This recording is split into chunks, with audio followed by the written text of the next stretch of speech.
Hello, hello, you talented stars and starlets. It's your stage mom here, Chantele Francis, and this channel is about guiding artists, creatives, performers, those in the entertainment industry towards the career of their dreams. And today is Sunday, so it's Sunday school, and we started reading this book called The War of Art. And so let's just get right into it. But remember, you want to subscribe right down here, hit that bell so you can get notified every day when I send out a new video. And then if you like what you hear, just hit the like button. Hit the like button. Hit the like button. I can say that. It's almost like a tongue twister. So today, though, we just read like the first about 6 pages or so. And it starts with what I know. And the lesson is that he's talking coming from the perspective of being a writer, and he's saying that the writing isn't actually hard. But what the hard part is actually sitting down and writing. And I can definitely contest that this is like the hardest part about doing anything artistic. I've found I always need to have like a deadline, or I'm entering a contest, or I have an audition, or I have like there has to be some sort of guideline or a reason for me to get something done. And when I do it, I do a good job and I do it well. But the hard part for me is when there's no deadline, when there's no reason for me to sit down and start doing something, to write that great script, to write that play, to choreograph a new ballet, whatever it is, sitting down just to do it without any specific deadline or reason, it's really difficult to do. And so the book is labeling this as resistance. And it talks about how the resistance is what prevents us from being the greatest expression of ourselves. It names resistance as to be what causes all these books not to be written, all these dreams not to be aspired. It's what stops us in our tracks. And I find it really, really truthful. I mean, I've read this book before, and like I really resonated with its message. And I'm only we're only like 6 pages in. We're like barely on the first real chapter. And I have to say that like resistance is always there. It's always kind of gnawing, and it's kind of like, even if it's not something artistic, even if it's starting that diet or exercising or going on that walk or calling someone, like there's always something that's stopping from another thing that's going to make us feel great or allow us to express ourselves. There's always something that you have to cross, some sort of threshold to actually sit down and get writing. Now, like my best friend, she suggests using Pomodoro timers, and that's how she creates kind of like a deadline to make her be able to create a time where she sits down and she writes, or she works, or she finishes something that she wants to start. And so that's how she's kind of combated this resistance, is giving herself a time frame and like a structure. And like you write for this 25 minutes and you have a break, and then this 25 minutes and you have a break. And so that's one suggestion as how you can work through resistance. But just in general, though, it is always there. And so the second mini little chapter they talk about, Steven talks about, is the unlived life. And that's kind of actually makes me really sad, because it's kind of speaking about the life that, if you believe in God, that God wants you to live and wants you to have. You have these gifts and these amazing traits and the abilities within you, and some of them are never able to be expressed because of this thing called resistance that always is creeping up and is always, smacking you right in the face. You have resistance again.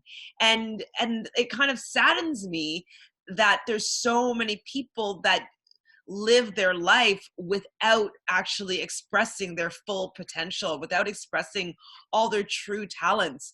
Right now we're in the time of isolation, and what are we looking towards to get by every day?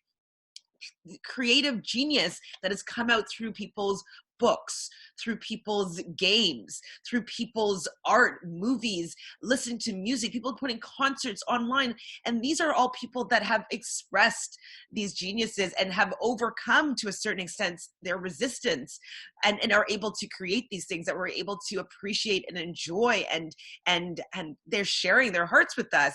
And like, I can appreciate this even more now that we're in isolation, and that's what everybody really has to turn to. They don't necessarily have one another to distract. You don't have alcohol, you don't have like social gatherings just to go and like make you procrastinate and do things different than what your heart's calling you. Right now you're sitting and all you have is either yourself, so either you're going to work on your own things, or you're going to be distracted or inspired by other people who are able to express their genius or their or overcome their resistance.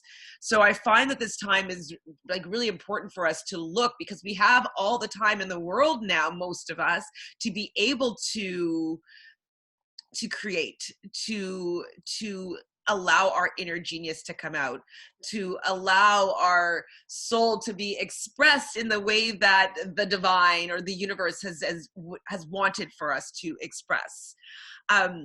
They define the word genius as a word that denotes inner spirit, holy and inviolable, which watches over us, giving to us our calling.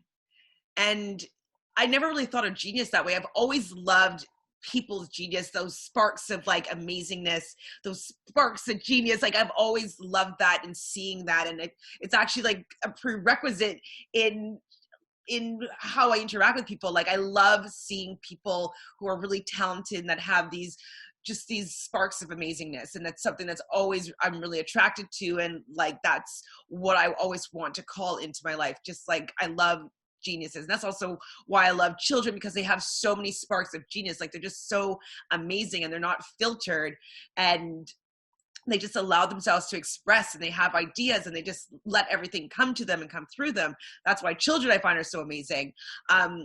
But as I was saying, with friends and even in relationships or whatnot, I love seeing people who are able to express some sort of genius and creative genius, especially. I find it fascinating, exciting, like it's enthralling, whatever you want to call it. And so the fact that this word talks about your inner spirit and your genius is guiding your calling, I'm like, that's so amazing. But then the book mentions that on the other side, so we talk about, like, as a human being, we have our shadow self. So all the stuff that's hidden, maybe our deep, dark secrets, our fears, our anxieties, that's our shadow self, as opposed to, like, you know, your regular self that you show up, the mask that you put on for the world, and you have your shadow self. Well, the shadow self, the shadow side of genius, is resistance. Resistance is the genius's shadow. And I was like, wow. Like, in order for the genius to always be its amazing self, it's always going to have to be dealing with the shadow, dealing with resistance. And I was like, wow. Like, I don't know, it was an aha moment for me. And I was thinking, I read the birthday book, I don't know, a while ago, and I read the week of my birthday, and my birthday is the week of the genius. And so does that mean I'm also the week of overcoming resistance? Is that what my birth week represents? The week of overcoming resistance. It very well could be, because I definitely, coming from experience here, have a lot of ideas and a lot of things that I've started, a lot of, you know, I want to sit down every day and write that amazing screenplay, and I want to do this and I want to do that. And sometimes it doesn't get done unless I put myself on a deadline or I use a Pomodoro timer or whatnot. So I would definitely say that it's been a pattern for my life, and to be overcoming resistance. I just want my genius to be. I just want to allow it to be. The book was also mentioning too, is that You know, some people could have a really great story or a really great book or memoir within them. And it kind of give an example of a woman, you know, she gets cancer and it's as projected, she only has 6 months to live. And all of a sudden she quits her job. She changes everything going on in her life. She starts doing all the things that she never had time to do, or she never gave herself time to do. And she writes the great script or whatever, screenplay, book, whatever it is. And all of a sudden she's living her best life, and that cancer goes into remission. So that kind of correlates to me, is that like when you're not living your true purpose, when you're allowing resistance to overcome you, maybe that's where the dis-ease or disease in the body, how it nurtures, is when you're not acting authentically, where you're not allowing your God spark to come out, to come through. And I was like, wow, I need to express my God spark. And so do you. And everybody has all these amazing ideas within them. And we've always have an excuse as to why we can't do them. We always are able to easily procrastinate. We're always able to, you know, put it off till tomorrow. It's always tomorrow. I can do it tomorrow. And even in these times of isolation, I'm putting things off until tomorrow. Why can't I just do it now? Because I don't have a deadline. So I guess I hope that this book, I don't remember what happens, but I hope it actually reminds us or gives us a way to express our creativity or our God spark or our genius without having to have some sort of deadline. Like, I can't remember if there's any tricks or any ways that they can help this out. But my tool for right now is giving yourself a deadline and saying, hey, I'm going to write for 25 minutes today, no distractions, just 25 minutes, or I'm going to write this song for 25 minutes, or I'm going to read this book for 25 minutes. Just give yourself one little deadline, like one little thing, a little snippet of time that you need to dedicate towards this without any distractions, and then give yourself a treat after. Like, be like, then I get to have that chocolate, or then I get to watch that TV show. This is the only way I could think of right now that we could overcome genius or resistance. Don't overcome your genius. Become your genius. Don't overcome it, please. And so, like, I would like to hope that, you know, we don't need to be at the brink of death or be facing some terrible fears in our life in order for us to give us permission to express what is held within us. Like, we have so much more than we present to the world. It could be fear of failure, fear of, you know, being vulnerable. Obviously procrastination comes in. It's all these things that are preventing us, are just like a culmination of this resistance that we all have, but some of us are doing better in overcoming it. So this first few pages have kind of, you know, stumbled on my desire to overcome resistance without it being painful, or without having to, I'm just trying to figure it out myself. So what do you guys think? What do you think? What have you learned so far in this first couple pages? Like, what has it stirred up in you? Where have you found that you are resisting your genius or expressing the things that you want to express? Maybe, you know, share with me maybe some things that you didn't even know about yourself. Like, what do you do to procrastinate? What things do you do to prevent you from creating the masterpieces that are within you? Because being able to recognize also what is holding you back will also help you be able to work through and move through it. So let's talk about now the ways that we are procrastinating and the ways that we are resisting allowing our genius to come forward. And let's talk about that. And then we're going to read, I guess, how much we're going to read. Maybe the next 6 pages or so. Maybe if we can do the whole chapter. Yeah, well, read a few pages. When we get to a big like chapter or whatnot. Are we here yet? So yeah, we're in book 1 right now. We could read. There's quite a few, so just maybe we'll read we'll read the little blurb chapters. So like this is one, this is another. We'll read 6 of those. We'll see. We'll see what happens.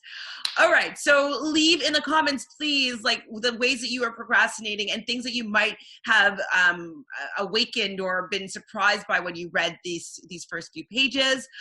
Anything that's running around your head that you wrote down or that you've been having thoughts about, please let me know and share with everybody so we can see that we're not the only ones that are dealing with resistance here.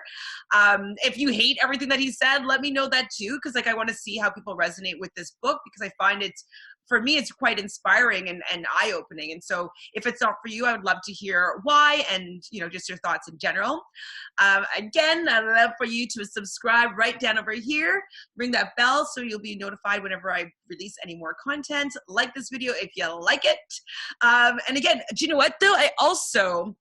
I found another copy of this. So depending on, you know, the interactions and if a lot of people are commenting and this and that, I think I might throw a little contest to see who would win a brand new copy of this book. This is an old book and I was looking for it a long time ago, and then I think I ordered the other one, but then I found this one, and then I found the other one. The other one's brand new. So I will keep the old one and I will mail out a new one for someone. So everybody that's comments below will be eligible. So get to commenting and I will speak to you guys all in about a week.